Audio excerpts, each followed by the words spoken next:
All right. Good afternoon, everyone.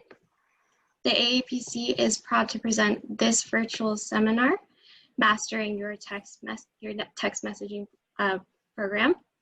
My name is Emmy Navarro, AAPC Education Events Coordinator, and I'll be helping to facilitate today's program. Please note that this session will be recorded and archived for members and attendees of the conference.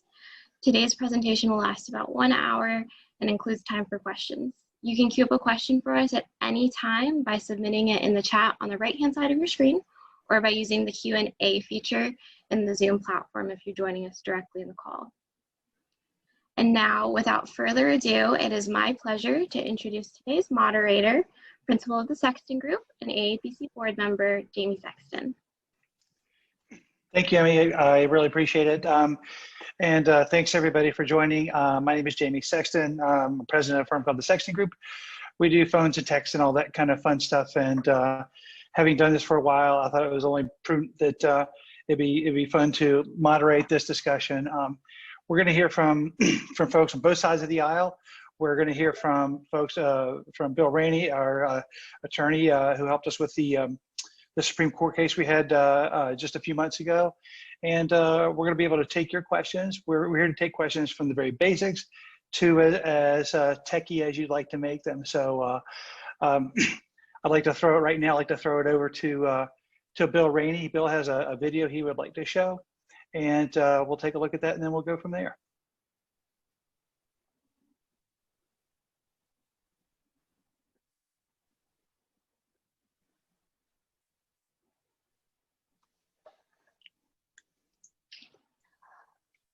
Good afternoon. My name is Bill Rainey. I'm a partner at the law firm of Koppelvitz, Lamb & Rainey in Kansas City. The AAPC has asked me to give to you today my top 5 legal concerns about political texting. I've represented entities texting for political purposes for many years with regard to compliance with state and federal telemarketing law, so I'm happy to be here. This list is in order of reverse importance, so I'll start with the least important item, number 5, state and federal no-call lists. State and federal no-call lists are generally applicable only to sales calls or texts. Enforcement of the lists comes from the FTC, the FCC, state regulators, and perhaps most importantly for this issue, individuals who might bring private causes of action against you for violation of these lists. Because they don't apply, this amounts to a nuisance only.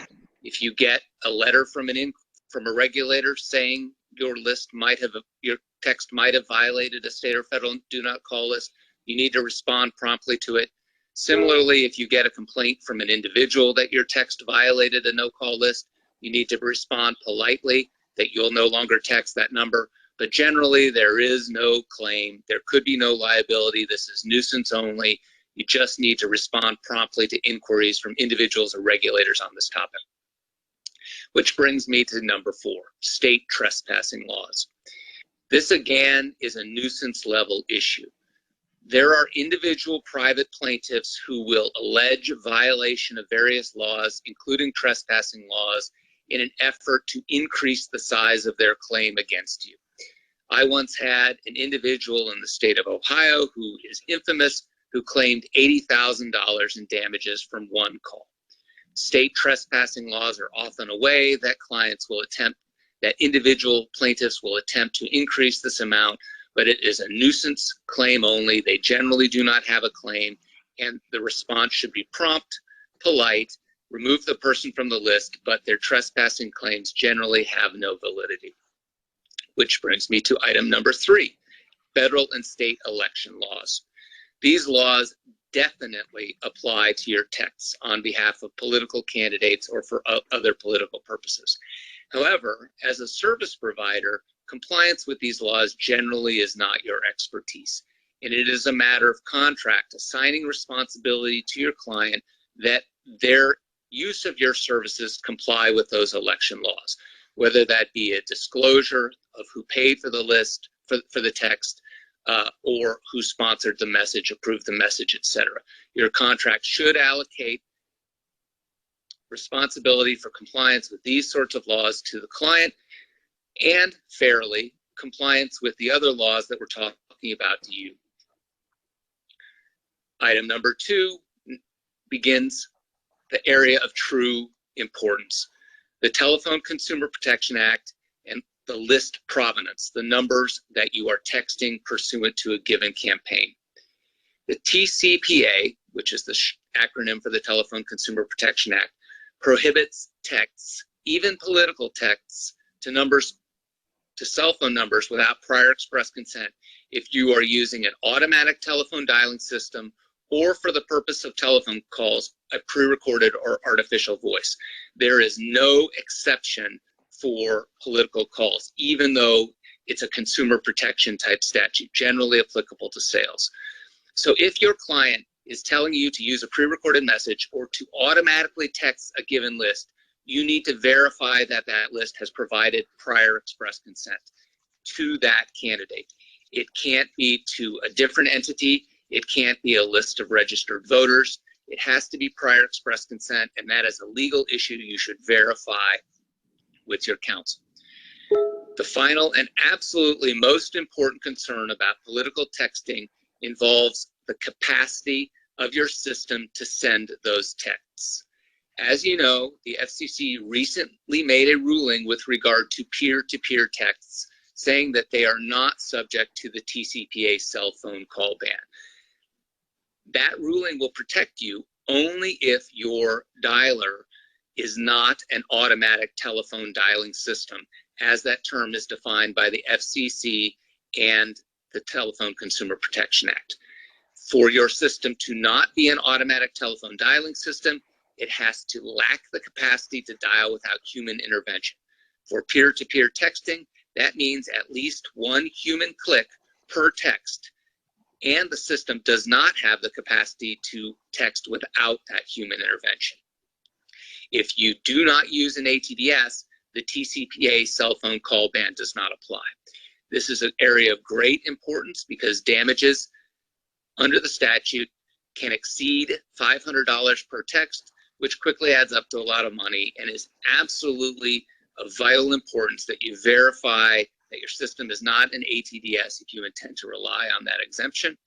I'll stick around for the Q&A session if you have any questions regarding these or other legal compliance issues. Thank you. Thanks, Bill. Bill makes a lot of really good points. I mean, he mentioned our Supreme Court case.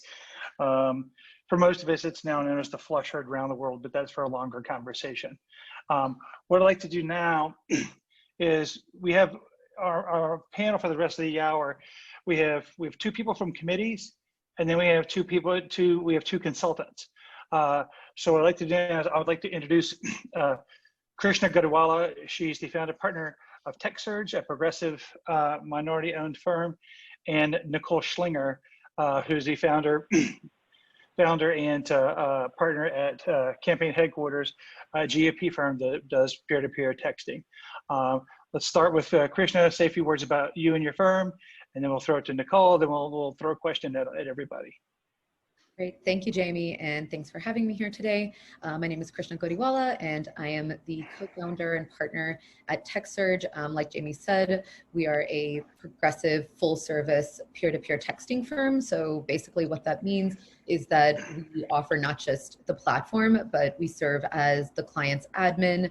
We help with consultation around messaging and targeting. We help them acquire their data. And we also have highly trained paid text bankers. And we also do work bilingual, so in English and in Spanish. So essentially, we are able to bring our clients in and they can just kind of throw the problem at us and we're able to handle everything for them. And yeah, that is a little bit about us. I will hand it over to Nicole. Great. Thank you so much, Krishna. Thanks, Jamie. Thanks, everyone, for having me here today. My name is Nicole Schlinger. I'm the president and founder of Campaign HQ. We started off talking to and having conversations with voters by telephone, first on their landlines, then on their cell phones, and now moving into having those conversations via peer-to-peer text message. And a lot like Krishna said, we're very focused on having the right conversation with the right person at the right time, and using people who are highly qualified and used to having conversations on the phone, applying that to the world now of peer-to-peer texting, so that we, we maintain not just the letter of the law like Bill talked about, but also the spirit of it, which is peer-to-peer texting is meant to be one human being talking to another. And, in some cases, on some campaigns, that's volunteers, and that's fantastic. I don't think anything we do is meant to be a replacement for volunteers. What we intend to do is be a complement and a supplement to that, both on the messaging side and also on the delivery side of it. So, Jamie, I have one quick PowerPoint slide. Should I do that now, or would you like to get into the conversation and do that later? Maybe we say that towards I had a question kind of queued up for everyone, and perhaps that might be applicable there. How's that? That sounds good. Yeah, I think it might make sense to do it further into, so that sounds good. Okay. So, so Krishna and Nicole and myself and several other firms, I mean, we're all sending texts. And the biggest, one of the hardest obstacles is making these texts kind of stand out. How do you make them creative? As we were sitting here, I just got a text from some new company sending me a GIF showing me that they could text GIFs or GIFs depending on how you pronounce that word. So to Krishna and Nicole as consultants in this field, and I'm interested to hear how Republicans look at things and how Democrats look at things. How do you make your texting program stand out? Let's start with Krishna. Yeah, I think there's two things that we've really focused on this cycle in particular. One, we do really robust testing on almost every message that goes out. So a lot of message testing, universe testing. More recently, we've been playing around with MMS and trying different images. Sometimes you're going to find that there's not a dramatic difference. Other times it's a matter of you got 0 donations versus you just made $500. And there's really dramatic differences there. And by doing that early, the most important thing is that we're not wasting the client's time and money by throwing hundreds or even thousands of dollars at a program that could have performed better. And sometimes there's also pretty large distinctions between the tests. I did a test very recently that was as simple as the message was almost identical. Some words were capitalized in all caps and others, in the other one, there wasn't any all caps. And people didn't like being shouted at. That was very clear because that message did not generate any positive ROI. And I think as we get into vote by mail and ballot chasing and GOTV, it's going to be just as important to see what people are responding to. We do a lot of work with links and tracking links and clicks. So something else we found is sometimes people don't necessarily respond to a message, but we're getting a lot of activity on the links, a lot of activity on the landing pages. So we know that the message is resonating. So kind of taking a combination of replies, the level of opt-outs, the actual ROI, if it is fundraising, and then what kind of landing page activity we're getting. Those are all things that help us inform a much tighter program and making sure that we're using every dollar really wisely for our clients.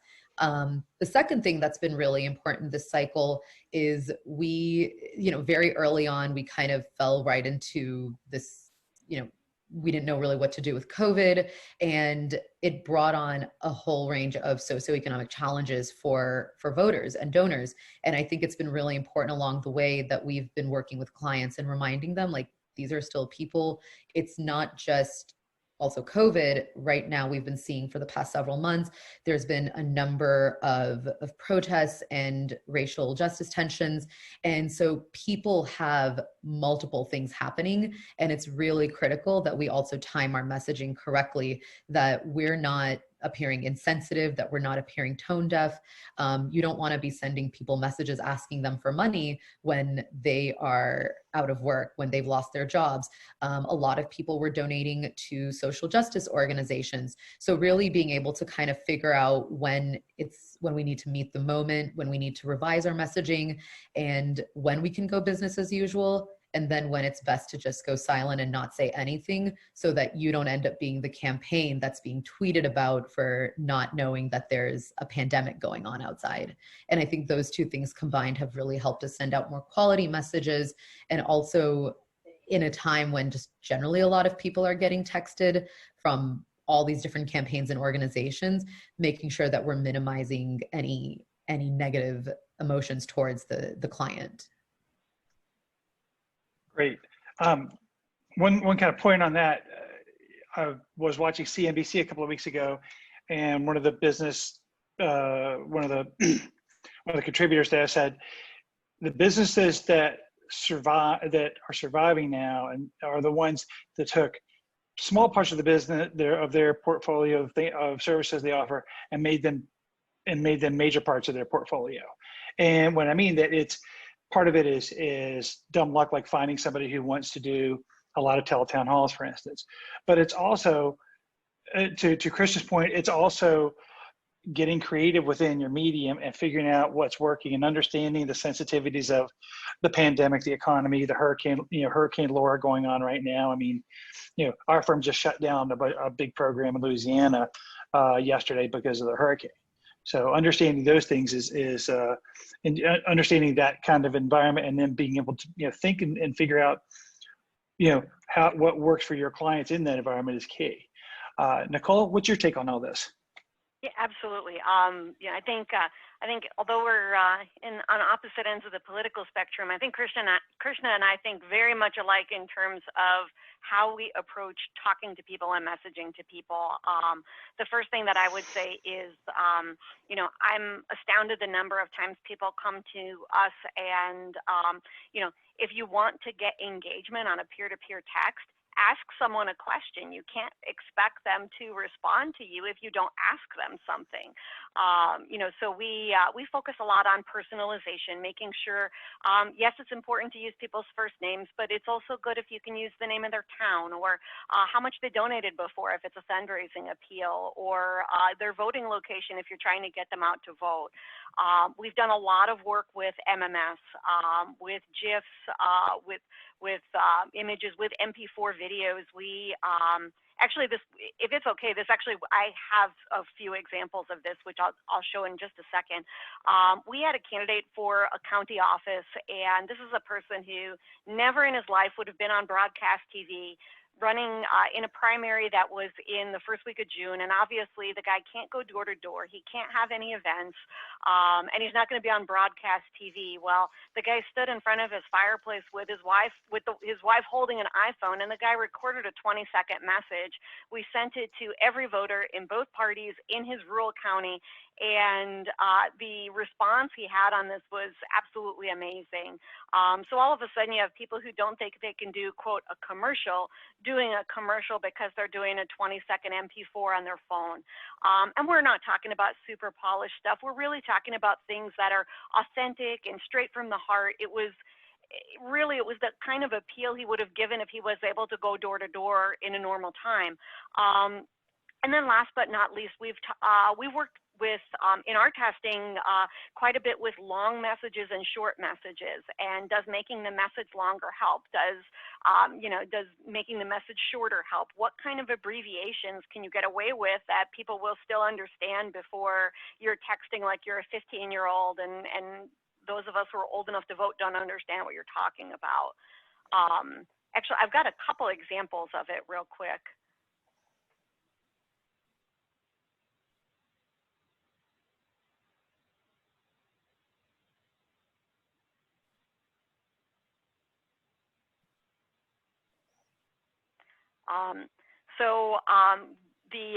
I guess I call them the 4 do's of peer-to-peer texting. And the first was asking a question to get results.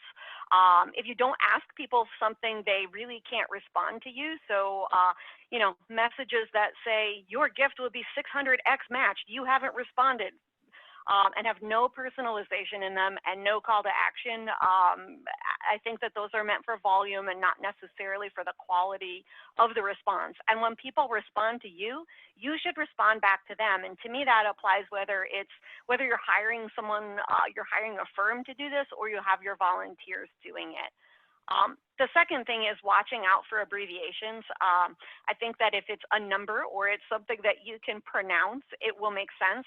But if it gets, we've got some good examples and bad examples. And when it goes too far and your voter isn't going to understand it, that's when, if the person can't understand your message, if they don't understand your abbreviations, that's really when you've gone too far. Using MMS to tell a richer story, that's actually the iPhone video that I was telling you about. Again, it's not a production quality video, but it's exactly what what someone who is running for county office would authentically tell you if they could tell you their story in person. And this thing will play, but I think we'll just go on to the next because we can't hear the sound. And then the last one that I wanted to mention is using double MMS to make your message longer. A standard SMS can be 160 characters, and you can send an SMS message that is longer than 160 characters, but you do run the risk that the carriers will deliver your message either concatenated properly, like this one is, or it may come across in the wrong order, or maybe segments 1 and 3 get delivered and segment 2 just gets lost in the ether. And so you run a lot of risks when you send very long SMS messages, but you can actually do a longer message that will not get broken up like that if you use an MMS. And I paired it with a picture of the most beautiful dog in the world just for effect. So those were just a few examples of things that have worked for us on the message side, and just a way to give people a visual of what they look like. So I'll stop sharing my screen now. Yeah, Nicole made a really good point. It's what you don't want to do is run afoul of the cell carriers and have a situation where your one part of your message gets dropped, or your failure rate explodes because you're trying to send something that's a meg and a half. The cell companies are all running all kinds of algorithms all the time, and it's a real cat and mouse game to figure out what gets through and what doesn't. We play with that all the time. So thanks so much, Nicole. Does anybody have any questions? Do we have questions in the chat? Anyone? Here we go. No. Okay.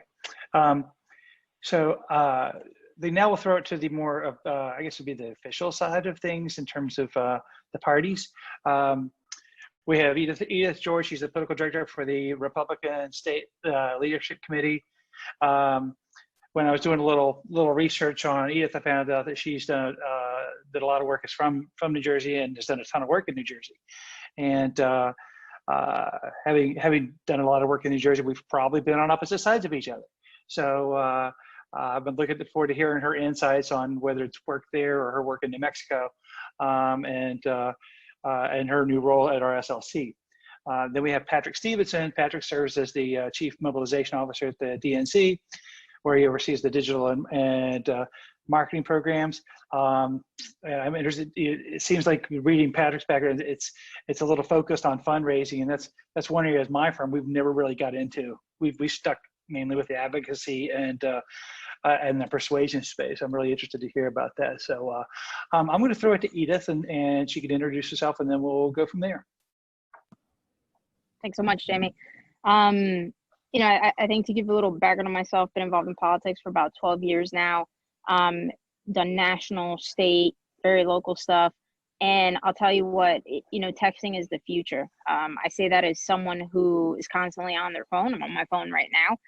It's just easier. And I think more and more people my age, certainly folks younger than myself, and even a growing population of, middle-aged to older individuals are just looking to their phones as their primary source of news, quite frankly, communication, and just access to the internet. So with that in mind, I think one of the areas you had asked me to talk a little bit about is us at a committee. How do we pick who our vendor is? And I've kind of boiled it down to what I call the 3 C's, right? One is compliance. We've talked about that a lot, but you want a firm that knows the legal grounds of all 50 states, because it is a 50-state program right now. Luckily, we haven't had much weigh in on the federal level, so that's great for us. That being said, I do suspect that in the next couple of years, we are going to start to see a little bit more regulation. I think someone just actually commented on that with a question specific to spam and undeliverables. But right now it's the Wild West. So it's a really easy and cheap way to connect, but you want to make sure that you're doing it legally so that you don't get hit with any fines and you're following the state specific laws. That segues nicely into my second C, which is cost. What is the firm charging you? Are you able to get bulk rates? Pretty standard would be anywhere from 10 cents to 13 cents, depending on the kind of message that you're sending. You're absolutely right. MMS now, whether it's GIFs or actual videos, are a great way to reach your audience in a much cheaper way than if you were, on cable, or definitely, cheaper than broadcast. But what is this company charging you? And again, are you able to get a bulk rate? If you know that you're going to send 100,000 text messages from now to election day, are they working with you on it? And then my last C is compatibility. And this can mean a couple of things, but for me, it means, has this vendor worked in some of the states that we're doing work in? And quite frankly, do they understand what our goal is? And so that's to say, do they understand that what I'm trying to do is get people to return their absentee ballots? Do they understand that what I'm trying to do is a final 72-hour get out the vote push? Or do they understand that what I'm trying to do is persuade X and Y audience? And so I say that because oftentimes, in almost any other industry, for example, mail, finance, fundraising, vendors will kind of somewhat help create the message. Certainly when it comes to, again, things like mail, because they're the professionals in the field. And so what you want is someone that is compatible with you and knows what it is, what the objective of your campaign is, what it is that your end goal is, and they're able to help you get across the finish line by helping formulate that. Because I think it was to Nicole's point, sometimes to us, an acronym might make sense and they might catch it and say, hey, nobody's going to know what the heck this means. Let's rethink this. Let's rework this. So to me, those are, like I said, the 3 C's when looking for a texting vendor. I strongly believe texting is the future, if not already the present. And I've seen it personally, hands-on. I've received myself numerous text surveys in the last week alone, which I think is interesting. But if you're not texting, you're not doing it right, and you should seriously consider it. Those are all great points, Edith. When again, you can't get hung up on cost. I mean, what we don't want to do as consultants and as vendors here, we don't want to get in a place where texts become a commodity. And the creativity that Nicole and Krishna mentioned earlier, that that's what separates us, and that's what it makes us eye-catching, and that's when I'm looking to hire a vendor for anything. If I'm referring a pollster or anybody, I'm looking for somebody who knows the space, but then also knows how to work within the space. So, okay, Patrick, I'd like to introduce yourself, and then we'll kind of give some takes on what Edith, her points that she was looking for in terms of how you guys pick vendors. Yeah, well, I would just wholeheartedly agree with Edith's point that like texting is probably the present, not the future, right? I think any campaigns, we were just talking about this like a couple weeks ago with the vice presidential announcement. Some presidential historian I follow on Twitter tweeted a photo of the text message announcement Barack Obama's campaign set out announcing Joe Biden when he was the running mate in 2008. And like that was the whole campaign they ran, which was sign up for our broadcast SMS program. You'll be the first to know. And it's crazy to think that happened 12 years ago, because I feel like it is only within the past 2 to 4 years that I've really seen programs. I mean, I'm a Democrat, so I pay more attention to that, obviously, but it's only really within the past 2 to 4 years that people have like taken SMS as seriously as a channel as like we have with like more traditional obvious channels. And it's really strange to think that like we've had the technology for at least 12 years. So I think it's been like really encouraging to see people use it. One of the things that all of the panelists have said that I just want to emphasize and say we see results from is really, no matter what type of SMS channel you have, just treating it as a conversation, particularly when you are using peer-to-peer text message. I just can't tell you the number of times like someone on our team is like banging through a text campaign, and we do a lot of our texting in-house actually at the DNC. So we'll have like junior staffers just like blowing through a list of a couple thousand people. And the number of people that are just consistently surprised that someone is reading and responding to their text messages, and like the number of times we actively see that prompt someone to take action, like whether that's a volunteer ask, whether that's a donate ask, whether that's like, you know, a go vote ask in some way, shape, or form. I always take like a certain amount of delight in like surprising someone that someone is behind the text message, and like I think that's like probably actively a pretty good thing for the political process, just to, you know, have someone have that point of contact there. One of the things I wanted to call out with SMS, and you know, specifically a little bit to the vendor question, is I run a digital program and a direct mail program, and the DNC, being a legacy institution, has a very large, robust direct mail program. One of the things we have seen the true virtue of SMS on our side being is like it complements other programs very well. Like as in terms of like bridging, like when you talk about like running a multi or omni-channel approach to, you know, your marketing program. SMS, I find, is like a very good channel for prompting people to take action on other channels. So just like, for example, you know, if we've sent someone something in the mail, whether that is anything from like a voter registration form or an absentee ballot request, or, you know, a fundraising letter or what have you, just prompting someone to check their mail. Really, we have done quite a bit of testing on this, and like it dramatically improves conversions on those channels. So we don't, when we run those campaigns, like which are essentially chase campaigns, we don't see like an enormous level of conversion directly on the platform of like SMS, but we really do see like it prompts people to take action elsewhere. So that's a big part of the program we run, especially like in terms of fundraising. Like we have less luck prospecting through an SMS list for the purposes of having them give through SMS. We have a lot of luck with using it to complement our other channels. And I think when we are thinking through a partner or a vendor for any of those things, we want someone who can think a little bit outside the world of SMS, who can think a bit more holistically in terms of like a digital and direct marketing approach. And someone who can also just generally be like, I would agree with everything Edith said. I think those are all very well made points about the kind of things, like if number one is compliance. If your SMS company gets you into legal trouble, why even bother, right? Steps 2, 3, 4, 5, or 6 are not important at that point. But we are really looking for someone that is like adaptable and flexible, because one of the things I think we find with SMS is like once every 3 months, like we challenge our assumptions on the platform and find out that our previous assumptions are wrong, and like we need to make a change to the platform, or we need to like adapt our strategy, or we need to like really like pivot pretty hard. And you know, some organizations deal better with that than others. That's fantastic. So Patrick, I really appreciate your insights here. I was just looking at the questions we have coming in, and this is a question directed at both you and Edith. And it's a question from Luis Guerrero. His question is, how do you weed out flaky and shady vendors? He's like, I'm sure you have certain screening tips you're looking for. So Edith? So I actually had a bad experience with a vendor, which I'll share. And my go-to has been, you know, quite frankly, references.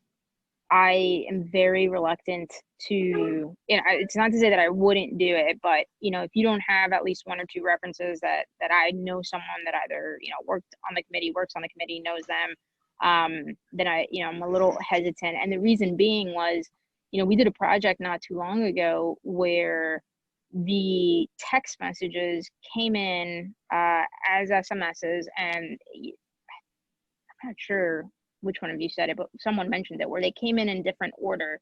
So we were saying, you know, vote for X, Y, and Z. We can't elect X, Y, and Z. And it got scrambled, and it actually said, vote for our, the opposite, more or less. And someone sent screen captures to us. And, you know, that was literally the worst case scenario, that it got cut right where it did. But the short of that is, you know, right now, I think for me, it's certainly, you know, the same way when you go through a hiring process that you ask for a resume, it's who have you done work for? looking at that list, seeing if there's anyone that I would potentially be able to chat with about, you know, the work that they've done, and trying to talk to my colleagues about it. Patrick, your thoughts Yeah, there? I would agree with that, and maybe even just be more direct about it. I think for an organization like the DNC, like we kind of need to see the concept proved, right? Like there's certain elements of our work that like we can be more experimental with, and test people out. And like we've tried some of those with various parts of our digital program, and like some of them have really paid off, and like I'm very proud of them. But it's just like at certain organizations, like risk tolerance is lower. I would especially say like you also get to a certain point in the election cycle where it's just like it has to be a sure thing that like you've looked at the work that they did on a campaign or for a committee or for some type of event, and you're just saying like, I'm buying that. Like I am buying specifically the project that you did for that campaign to bring it over here. I think in 2021, that's like a little bit of a different conversation. You know, we can be a bit more theoretical and like talk about like broader concepts. But yeah, it's like the concept needs to be proved, and like we're not like an organization like the DNC is not something that like you try your idea out on. Yeah, one of the things, and this is going to get back to Bill's point about being compliant. You know, I'm getting emails from people that are saying like a penny a text and stuff, and there's been a development of a bit of a tech workaround where they're hitting one key, but they're hitting one key and an ability that sends maybe 6 or 8 texts at one time. And that's completely non-compliant. That's going to get you in trouble really quickly. Like I mentioned, we have a few questions of people who have sent questions in.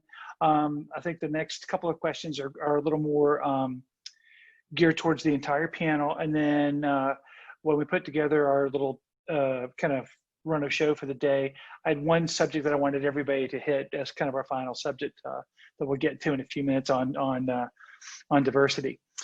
So we have somebody sent in a question, said something about, do you have research on when is the best time of day to send texts to maximize engagement? Let's start with Nicole. Absolutely. So we have, I will tell you, we have sent texts from anytime from 7 in the morning until 8:30 in the evening. Typically, we try to follow similar rules on texting that we would follow on the phone. So the day that we were sending texts at 7 a.m., the polls did open in that state at 7 a.m., but ordinarily we would send our text messages between 8:30 a.m. and 9 p.m. in that particular time zone for those voters. That being said, timing things around specific events is really great. As an example, you know, we have a client who was one of the speakers at last night's Republican National Convention, and we sent some fundraising peer-to-peer text messages about 30 minutes before she was scheduled to speak. That was incredibly effective. You know, ordinarily would I have sent a text for that particular candidate that late in the evening? No, I absolutely wouldn't have. If someone doesn't have a specific reason, you know, the polls are opening at 7 a.m. or the polls are closing at 8 p.m. or your candidate is speaking at a certain time, we tend to send things late afternoon, early evening. You tend to get a large percentage of the responses that you're going to get fairly quickly. I believe something like 2/3 to 3/4 of people will read a text message within something like 15 minutes of when it comes in. I don't know if that's the exact quote, but I know that it's really, really quick from when the person reads it to when the person responds to it. It doesn't have as long of a shelf life or as long as a tail as some of the other kinds of communications that we might do. And so I think that timing it so that it makes sense politically is the number one thing. And then the number two thing is, you know, trying to time it to when people would be, you know, likely to be off work, done with school, likely to be able to look at their phone quickly, not have it in a locker or in their car or turned off during their work. Krista, do you have any thoughts? Yeah, I actually agree with just about everything Nicole said. That's really spot on. We typically use 9 a.m. to 9 p.m. as our standard timings. If there's an election, then occasionally we'll start texting around 7 or 7:30. And then last week with the DNC, we occasionally pushed past 9 p.m. Because someone had spoken, because there was something relevant going on. More often than not, I found fundraising, especially a little bit later into the morning or into the afternoon, is ideal. I mean, who really wants to get a text first thing in the morning asking them for money? That's just thinking about putting yourself in those shoes. And it's like, we try to avoid that as much as possible. I think with the past several months, it threw a lot of the previous cycles testing on timing out the window, because everyone was home all the time. And so we were actually able to experiment a little bit more, and we took more liberties with sending messages out kind of consistently throughout that 9 a.m. to 9 p.m. frame. But in some states where we've seen reopenings, we've noticed a dip or a spike when we send messages at specific times, afternoons, evenings, thinking around when people are having dinner, when people are, active and just lounging around and are likely to look at their phone instantly.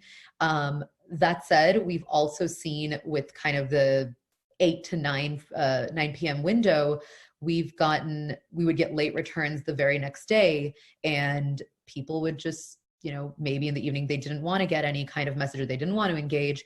But we found that, well, if people are responding, even if it's the next day and they're donating or they're, taking the action, we're okay with that, unless obviously there's something that's time sensitive. And again, yeah, to kind of reiterate Nicole's point, being able to kind of look at critical times, critical moments. We had a client where their opponent gave a speech, and we had the messaging queued up and ready to go and asking people to donate. And we, had the placeholder language where we took a quote from the speech, and that was deeply effective. Another client where a major court ruling had come out, and it was something that they'd been fighting against, and people were incredibly fired up, and we were able to keep messaging going and active conversations till almost 11 p.m. in their local time zone, and money came in pretty consistently for the next 48 hours. So that's another thing I would say, especially right now as we're looking at end of month fundraising. If you're coming up on major deadlines for vote by mail or returning your ballots, anything like that, starting a few days earlier, because you are going to get some of those residual returns. And especially, when it's critical, you don't want to say, oh, well, it's the first, and so now this massive donation doesn't mean anything. So that's one thing I would definitely flag, that if you are running up against a deadline, give yourself a little bit of a buffer to get started. That's great. I'm going to try to clear up. We're down to about 18 minutes left. So we had a couple of questions from Jim Stewart. I'm going to try to roll them both together. He had questions about click-through rates that we're seeing on text messages, and what kind of percentages we're seeing. And then how do you track like undeliverable text messages? Let's start with Edith on this one. So I'll be honest, I think this might, personally, we don't track that stuff. We usually do it through our vendors. I think ultimately though, what a big part of all of that is how clean is your data. If you have a good data program, a good data provider, if your vendor is working with the same data provider, obviously we work with our data trust vendor, so we can either hand over the lists, or if our vendor already has them, then that's kind of how we feel confident, that we're actually getting deliverables, and quite frankly, to the people that, the file is attached to. But I would, again, I defer more to the vendors on the line, because they might have a better answer than that. Okay, Nicole. Yeah, so to the question about spam and undeliverable messages, some of that depends on which of the back-end carriers are doing the delivering of the message. Typically with peer-to-peer texting, you are using a software platform, either a proprietary one or one that's available on the market, to have your agents send those messages. Then you've got your back-end providers like your Bandwidth, your Twilio, that are actually responsible for the delivering of it, and they report back to you differently. So we try to use back-end carriers that are providers rather, that are going to tell us what is delivered and undelivered. Because if you don't, if all you're getting back is, if you're only getting back the feedback on what's undelivered, you don't know if the other ones are delivered or not. So, so that kind of thing can vary. And to Edith's point, you should press your vendor on that, because that's information that you absolutely need to know. You should be getting reports back on most of your data, whether that record was delivered, undelivered, spam, etc. I think, Jamie, it was you who mentioned battling the ongoing algorithm issues and changes and things like that. And we are fighting the hard fight today. I'll tell you, I have a message. I think we went back to a client and said, here are 6 variations of your current message. We would like to see if any one of these will work. And we did. And actually, what we wound up doing was we added in an extra point of personalization. So we personalized every link as a unique link so that every link was different. We put their first name in, and then every about 2,000 messages we were changing to one of the 6 messages they approved. All of this to get 19,000 messages out the door. But that being said, though, that's who you want. That's who you want fighting for you in the trenches, is someone who is willing to do that and go to those kind of lengths. Over time, you will find out which words will get you flagged, and you just won't use them anymore. My suggestion is, if you have those kinds of words in your message and your vendor is telling you that, or you know that, put those words in your MMS. Take a great image of your candidate or whatever your message is about, and put those words and make them flash as a GIF, because at least you could get your words out there. As an example, the worst is when someone wants to use flash poll and they want to put it all in caps. Well, I'm telling you right now, if you put flash poll all in caps, it is going to be very hard for me to get that out for you. And so oftentimes we're creating a GIF and we're putting it in there, and people are getting the richness of the message they want. They're getting the urgency out there, and then they're getting something with a red flashing light on it on top of everything else. Those are all great points. It's just an ongoing battle, and how you get creative with your, like, we do a lot of texting links for people to do surveys, and it doesn't do our polling clients, we're not doing them any favors when we text out 20,000 people trying to get 100 completed surveys and 10,000 of them get flagged. So that's a really good point. Okay, we're gonna take one more question, and then I'm gonna hit my last subject, and then we'll get ready to close up. We got one question that showed up in our chat. It said, is there a video size limit to MMS, and is it advisable to send out low bitrate videos as MMS to rural areas with lower data connectivity?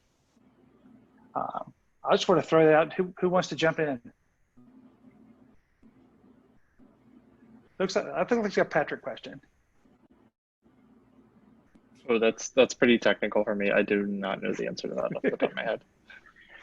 I could chime in a little bit. I was feeling sorry for you, Patrick. With MMS, so there are size limitations on the image, as well as, and video has been a little bit trickier to pin down. That's been a little bit tougher to make sure that you're getting a good vendor that can actually deliver on it, and then you don't have problems with deliverability. But yes, if you are texting into a rural area where internet connectivity, where just bad signal is a problem. I know this because I was working from home in the Smoky Mountains for like the first 4 months. MMS was almost impossible to load. So definitely that's a really good question. That's something to think about, because usually MMS is going to be more expensive. So if you're going to be texting into any kind of a location where they might have those problems, don't. You're just going to waste your money, and it actually ends up becoming a more frustrating experience, because similar to when you get when you're online and you're getting a page that looks like it's not loading and you have to let it download, that's how an image or a GIF is going to show up. So it's not going to necessarily have that same effect. And again, a good vendor is going to make sure that they test your images. And one tip that I always give to clients or just to anyone who's looking for a program is, if you're especially trying something out new with a vendor, or they're not a trusted vendor yet, have them send you a test of whatever message is going to go out to you and some colleagues first. I've had a number of clients, especially when they were new, they'll just throw their phone number or a few others into the message, and that way they're going to know if the messages went out or not. And that helps with deliverability. That helps with knowing that the message was delivered as it was promised it would be. So these are all things that, as you're asking these questions, especially ones for programs that are going to cost more money, make sure you press your vendor on that. And if they can't give you a clear answer, if they can't give you like, 2 MB or 3 MB is the ideal image size, for example, then that's a red flag for sure. That's great, Krishna. What we've seen is just to kind of ensure things, because a lot of times we cut things for MMS at 500K, just to make sure it goes. So the last subject I wanted to kind of touch on, and this is applicable to certainly to this election year, is texting a diverse electorate. What do you guys do? What do you guys see as best practices when you're texting groups of color, people who speak a different language, things of that nature? I'll start with Edith. Sorry about that. Well, I think what we found is we know, just based off of kind of consumer data, that you're kind of based when it comes to mobile and texting is minorities and younger communities. So we try to balance that with everything that we do. Similarly, we know that, those are groups that the Republican Party needs to do better with. And so when thinking about, again, it all goes back to what is your goal? If your goal, for example, is a poll, maybe you want to oversample certain subgroups if you're texting. Oftentimes a good poll does, multi-forms. You have texting, you have live calls, you might even have some, emails, so on and so forth. So it's all about what is your end goal, and then how do you balance that out, knowing the information that you currently know about mobile, text, digital, and then weighing that as part of the bigger picture. Okay, anyone else want to jump in and contribute? I just want to say, and a couple of folks have made this point, and I just want to emphasize it because it is a good one and it is something I see people misunderstand a lot, which is folks in rural areas without great access to broadband. And SMS is a really good platform for reaching them. And I think, when people think about their, digital strategy overall, it can be a point that's overlooked. And to me, that's like one of the main advantages to SMS. And by the way, I should also say, rural communities are often like misunderstood as like talking about like one specific demographic, and to me it's not. I mean, there's many parts of America where people don't have great internet access, and they're not watching a super glossy Twitter video or anything like that, and one of the most effective ways to communicate with them is through texting. Yeah, kind of adding on to that, even from last cycle, we found that SMS, where it was really most effective and really having significant impacts on elections, was when clients were able to find creative ways to use it to reach rural populations as well as urban populations, because in both, you can't always do the same kind of in-person campaigning. You can't go canvassing if people live in locked apartment buildings.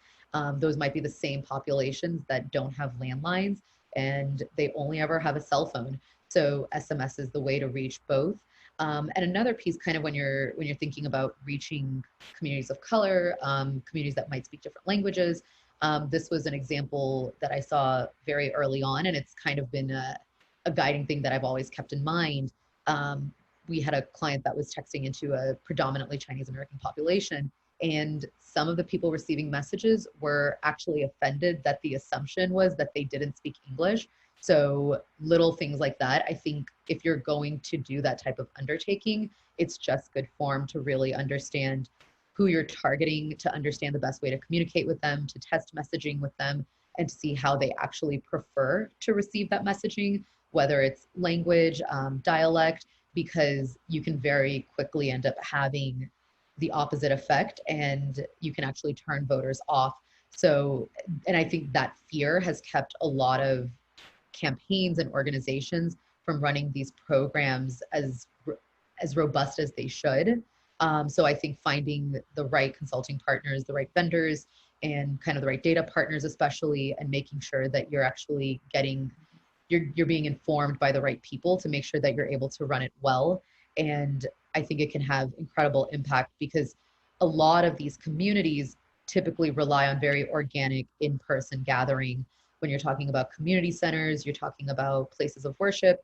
And without that in-person element, it's going to be that much more important to make sure that you're able to kind of supplement and overcompensate for the fact that they're not going to necessarily be hearing from a stakeholder telling them how to mail in their ballot or how to go vote, and even what they need to go vote. So all things to start thinking about from now as we're kind of getting into that final stretch. Great. And if I could jump in there, I come from the world of phones, and a lot of people who are heavily involved in text messaging come from the digital world. And so, I look at peer-to-peer texting as an extension of the kind of conversations we'd have with people on their telephone. We're just talking to them on their telephone in a little bit different way. And when we approach this new channel in which we can communicate with people, we don't throw out everything we know about political messaging, which is, you have to deliver the right message to the right people at the right time. And just because we're now communicating via SMS and MMS, those tenets don't go out the window. Your candidate still has to have a good, valuable, important message for those diverse communities. If you don't have a good message for them, just sending it by text is not going to make it good. And so that's really where I put a lot of my focus is, do you have a good message to send? And then let's figure out the right people within this this persuadable voting universe. Are you the kind of, maybe you're the kind of Republican that doesn't get your base that fired up. Well, what I need to do to help you win is get your base turned out. Or maybe you're the kind of person who gets your base really fired up, but swing voters, you're really turning them off. And that's a different kind, then we're going to have to try to approach voters with a different kind of message to help them see a different, more wonderful side of you. And so I just really encourage people not to forget everything you know about communicating with people through all of the other channels, because that's what's going to make a good message for diverse communities, for communities of color, for the urban, the rural people that you're not going to be able to reach in other ways. The content of what you say still has to have merit. Great, Nicole. Okay, so guys, we've got about 2.5 minutes left. To wrap up, anybody else have any thoughts here? Bill's back live and in person. So Bill, do you have any thoughts on what you've heard over the past hour? I thought the flaky vendor question was a really good one, and I thought about how I would do that, and my answer was almost the same. I'd see who their lawyers were and if I knew them. But if failing that, if you don't have a referral, their counsel should be able to give you, or the vendor should be able to give you a contract that has appropriate protections. And if they're not willing to do that, that would be a big indication of flakiness, besides 1 cent a text or whatever bottom line pricing they're doing. So that was something I thought of. The other thing I thought of was the ideas that the panelists have here. The creativity is just amazing. And I don't think your lawyer should stand in the way of getting these done. Every idea I heard here can be done legally. Just make sure you're getting it checked off in advance, because the liability is horrendous. You can do all these things, you just got to do them right. It's literally today. I got a question. I got a question about indemnification, and in a contract, and my answer is always is I'm looking out for my client more than my client's looking out for themselves. But I don't want to sign a contract that says that has a clause in where I'm going to be liable. So anyway, that's just my 2 cents there. Does anyone else have any final thoughts? Edith? Krishna? Patrick? No, this is fun. Good, good. Nicole, do you want the final word? Thanks everyone for having us. Thanks for the folks who are on the line with us. It's good to see people. It's nice I always enjoy seeing the backgrounds of people's offices and their home offices. So this has been a lot of fun. I miss seeing people in person. Yeah, this has been great. I really appreciate the opportunity for AAPC to put this together, and I'm happy to moderate. I really enjoy getting to work with and talk to people from both sides of the aisle. Thank you very much, everybody. Hope everybody got something out of this. I certainly did. And without further ado, I'll throw it to Emmy to close up. Thanks so much for moderating today, Jamie, and to all of our panelists for joining us for this session. Before we go, I do just want to take a minute to thank all of our sponsors, especially the texting platforms who participated in the showdown right before this. Thank you again to our presenters and to all of our attendees. This program is copyright 2020 by the American Association of Political Consultants, all rights reserved. And now, if you all want to head over to organizing tips and tools, we'll be talking about that in the next session. Thanks, everyone. Thank you.